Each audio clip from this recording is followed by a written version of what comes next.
Assalamualaikum warahmatullahi wabarakatuh. Waalaikumsalam warahmatullahi wabarakatuh. Kembali lagi dengan saya Restu Ginanjar di acara Afif Channel, acara talkshow ngobrol santai. Alhamdulillah pada kesempatan kali ini saya bisa mewawancari Abang Egi.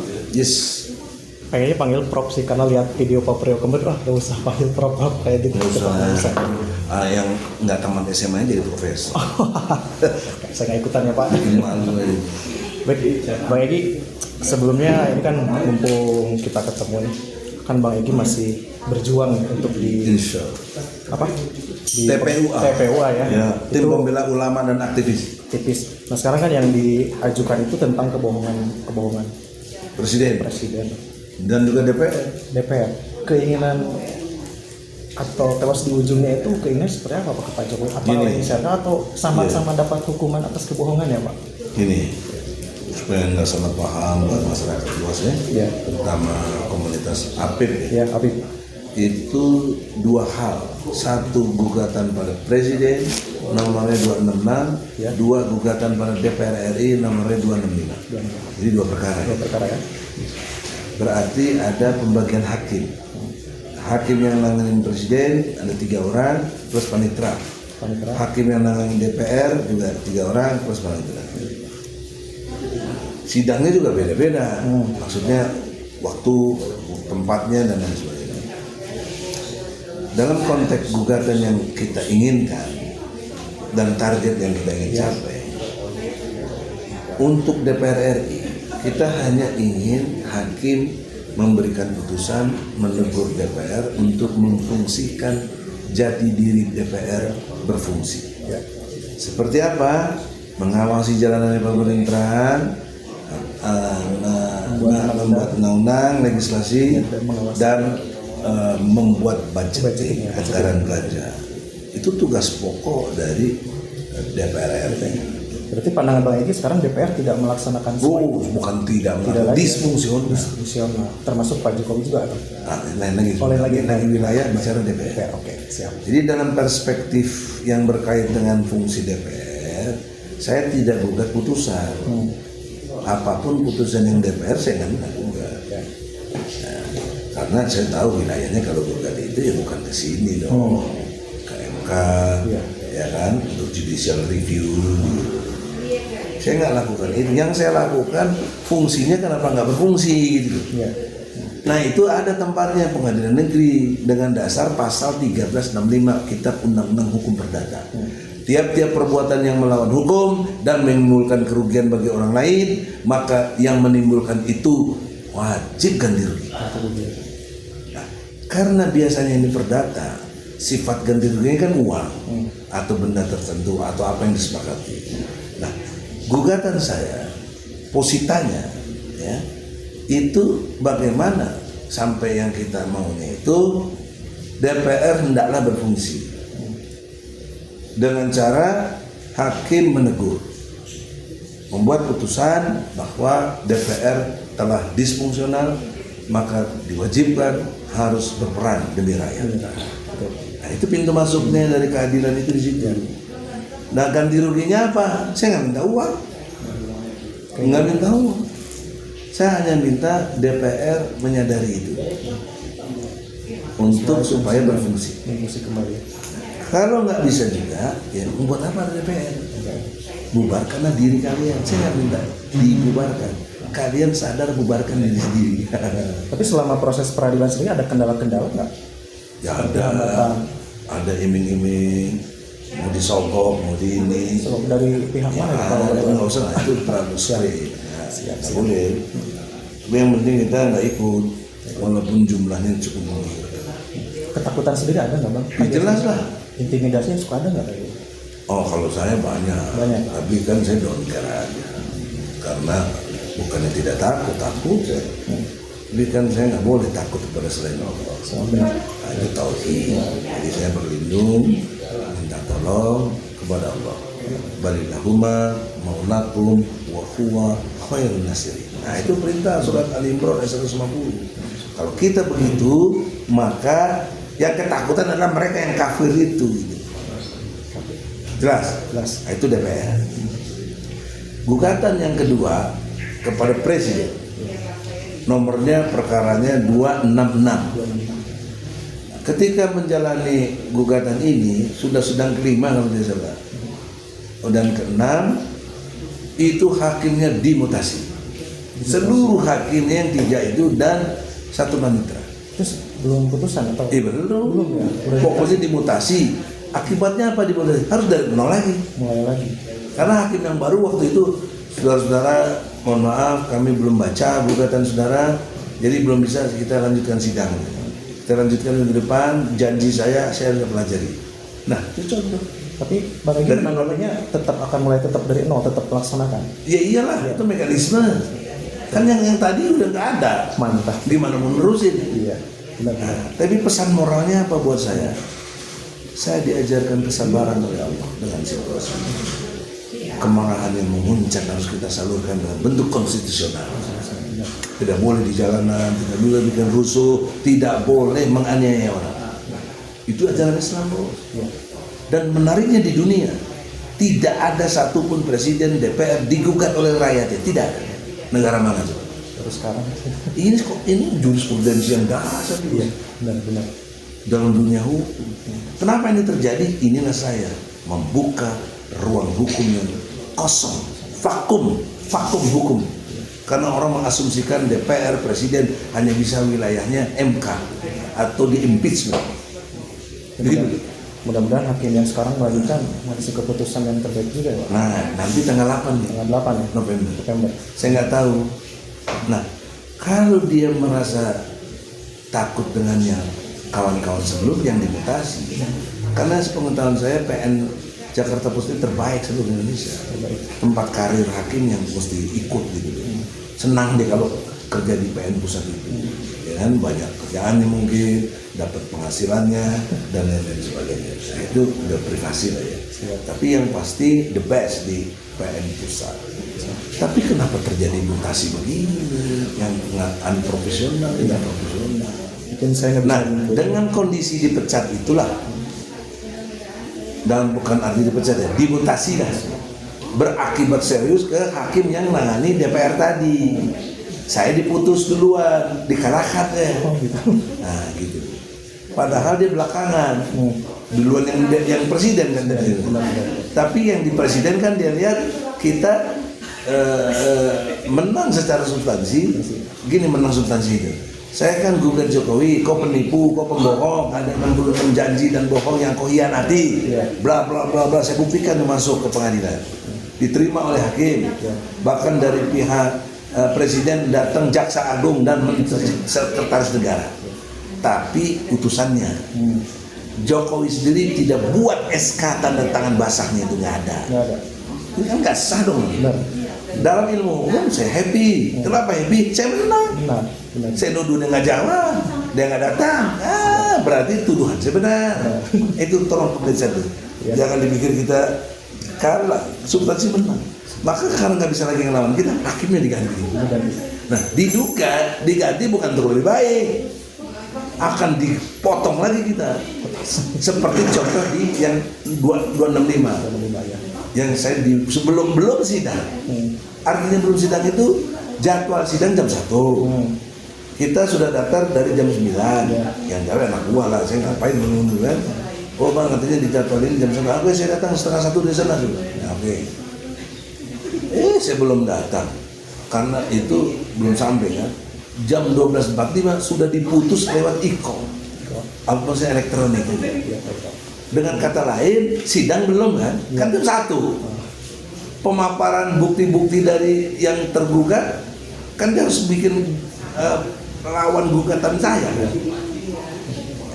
Enggak ada saksi-saksi yang dari mereka untuk ditampilkan, nggak ada, dan segala macam lah, belum ada. Tiba-tiba kok ada putusan, bagaimana logika intelektual itu? Itu mutusin apa ini, Pak? Apa yang diputusin di situ? Nggak ada pertimbangannya. Maka dia cuma bilang pengadilan negeri tidak berwenang. Dari mana tidak berwenang? Kenapa udah sampai 6 kali sidang? Tapi itu dianggap apa, Mas? Udah ada mediasi. Dinamika mungkin atau kendala-kendala. Bukan dinamika, itu artinya intervensi. Ya. Intervensi presiden atau anak buah telepon ke Mahkamah Agung, perintah tolak aja SI gitu. Bisa. Baik. Nah, untuk abang sendiri kan tadi kan dikatakan Pak Presiden Jokowi pembohong, penipu, Pendusta agama juga. pendusta agama. Dasarnya surat Al-Maun. Ada. Afaro ayatalaji yukajibu bihi. Tahukah kamu pendusta agama? Dialah yang menghardik anak yatim, tidak beri makan orang miskin, perbuatannya sia-sia, riak saja, dan sholatnya lalai. Fawailul musallin. Serta tidak membantu. Itu surat Al-Maun. Nah, untuk ini kan pandangan saya untuk selama kan ini udah 2 periode nih Pak Jokowi. Tadi Bang Minta Egy 3 bilang- periode. Nah, kan Bang Egy tadi bilang beliau pembohong, penipu, pendusta juga. Iya. Selama 2 periode ini ada kebaikan rezim ini atau Pak Presiden Jokowi di mata Bang Egy? Jangan bilang di mata saya subjektif loh. Subjektif. Kan Di sini mata narasumbernya apa? enggak, tetap nggak boleh. Nggak boleh. Subjektif. Walaupun saya narasumber kan harus objektif. Jadi 2 tahun terakhir ini skala kebohongan dan kemunifikan ini meningkat, bukan menurun, meningkat. Karena dia udah merasa aman, periode yang pertama udah lewat. 2 tahun dianggap sudah lewat juga, karena semua udah bisa dikendalikan. Nah, kenapa ini terjadi? Basis teorinya, karena terjadi feodalisme. Jadi kita ini diciptakan memang didesain oleh keadaannya, oleh keadaan bukan oleh Allah ya. Itu maunya dijajah, maunya. Gitu. Masa mau dijajah sampai 350 tahun itu orang mana kalau bukan dia senang. Ya. Benar. Kalau saya bicara kotor gampang sekali istilahnya. Tidak boleh bicara itu. Kan nggak mungkin dia bisa berlama-lama masih fulan kalau dia nggak senang masih fulan. Benar. Ya kan? Siap. Nah, jadi oleh karena itu dalam dunia politik dan hukum ini kita sangat mengerti terjadi feodalisme. Turunan feodalisme adalah oligarki. Oligarki turunannya adalah transaksional. Nah, itu ilmu bos. Jadi yang kita harus gempur feodalismenya, yaitu bapak. Bapak dalam arti biologis, bapak kita seperti di rumah, ini kan, ya nggak boleh dibantah, ya nggak boleh ini kalau ngomong aja dosa kita. Tapi ditarik menjadi bapak sosial. Nah, itulah feodal. Raja, mana raja boleh dibantah? Ketua partai, ya kan? Tunjukkan pada saya satu partai saya di Indonesia yang tidak feodal, walaupun pakai nama demokrasi. Udah luar biasa. Semuanya mungkin ya. Termasuk Gerindra, nggak ganti-ganti ketuanya itu. Jadi berdiri sekarang. Benar-benar. Kan itu beliau Jadi pendiri. jadi pemilik namanya, kayak PT. Dan itulah feodalisme. Tuh. Antara lain, turunan feodalisme ini menjadi oligarki. Jadi nggak boleh ada penentu lain selain si fulan. Seperti gurita itu, binatang gurita itu, kan banyak tuh ininya tuh, jaringannya, kepalanya aja tuh di sini. Ah, gitu. Itu namanya oligarki. Binatang oligarki itu si gurita. Baik, kalau gitu. Nah, dan belum habis itu muncul namanya transaksional. Jadi bertransaksi, lu mau apa? Menjadi ketua bayar, wadipiro. Sorry sih mungkin ya kalau Nah, mau kesini. turun kepada rakyat, dukung dong gue, boleh bayar wadipiro. Kawatnya gitu. Yang dulu korupsi itu terkendali di tingkat mereka yang brengsek itu, ya, menurun kepada seluruh rakyat Indonesia, terbina menjadi koruptor. Tapi itu Walaupun skala kecil. kelihatannya kan kayak udah jadi budaya dan kebiasaan ya bang. Nah, pandangan abang sih untuk merubah itu, apakah harus langsung dari atasnya revolusi, istilah revolusi kayak gitu? Atau bagaimana? Bang? Nah, saya lebih milih dari ajaran Islam. Islam mengajarkan ibda binafsi, mulai dari dirimu dan keluargamu, baru masyarakat, baru bangsa dan negara. Islam. Dari mana dalilnya? Ku anfusakum wa akhlikum nar. Jaga dirimu dan keluargamu. Jadi ibda binafsi mulai dari dirimu, koni dan keluargamu. Ku didik yang benar. Berproses berbarengan dengan waktu, ada penyelesaiannya untuk diri dan keluarga, baru meningkat untuk masyarakat. Nah, masyarakat sudah banyak pilihan-pilihannya, baru untuk kenegaraan. Tertib istimewa dalam arti sistematikanya. Makanya kalau ada orang milih agama selain Islam, 2 peluangnya. 1 bodoh, yang kedua sombong. Itu lo kalau bodoh dan sombong lo pasti nggak suka sama Islam. Karena dia yang penolakan. Dalil saya kuat. dari surat At-Toha, surat Toha ayatnya 12, 13, 14. Situ Allah bilang melepaskan kedua terompahmu. Nah, umat Islam mengartikan dua terompah cuma sendal, bakiat, nggak boleh masuk masjid, lepas. Dia nggak ngerti yang terlalu melekat dalam dirinya, apa perasaan dan pikiran yang mampu mempengaruhi orang itu jauh dari Allah. Misalnya apa? Kok perasaan takut? Waduh, presiden mesti dilawan, gila gua amarnya. Lewat. Pikiran, wah jangan-jangan nanti begini, jangan-jangan begitu. Lewat udah. Musyrik jadinya. Saya lepaskan pikiran dan perasaan yang penakut itu. Tidak ungkapan kesombongan, bukan. Ini ungkapan konfirmasi Egy Sujana itu cerdas itu. Itu penting. Yang CBM tadi ya. CBM cerdas, berani, militan. Itu jargon dari Egy Sujana Channel. Nanti kirim dong. Oh iya sudah dong. Nah terakhir saya lebih pilih nggak mau pakai gelar-gelar itu kenapa? Ya karena sudah jadi bahan dagangan bukan intelektual lagi. Capek kita. Saya nggak mau ada kesan saya juga dapatnya dari nggak sekolah itu. Karena ada contohnya yang dari orang berpengaruh, partai berpengaruh, profesornya begitu. Ya, nggak usah disebut orang tahu lah. Kalau disebut jadi masalah. Nah, persoalan berikutnya, ngapain dengan gelar-gelar kalau gitu nggak substansinya? Saya ganti dengan YPM. Ya kan itu. YPM apa itu? Yang perkasa mantap. Yang perkasa. Jadi Egy Sujana Master YPM. Udah itu. Biar orang nanya kayak gitu, apa sih YPM? Yang perkasa mantap. Siap. Kalau berperempuan, Kohati, kalau yang ini nenek-nenek, mama lampir atau mama militan gitu ya. Nah, itu YGM. Apa ya? Yang gemulai. Mantap. Nanti kalau bininya nggak gemulai nggak mau. Yang gemulai menggoda Pak. Wah itu mah genit temennya. Baik, kalau itu Bang Egy. Allahu Akbar. Terima kasih. Adinda siapa namanya? Restu Ginanjar. Restu Ginanjar. Allahu Akbar. Terakhir Bang, ini satu aja. Ini masih suasana Sumpah Pemuda Bang.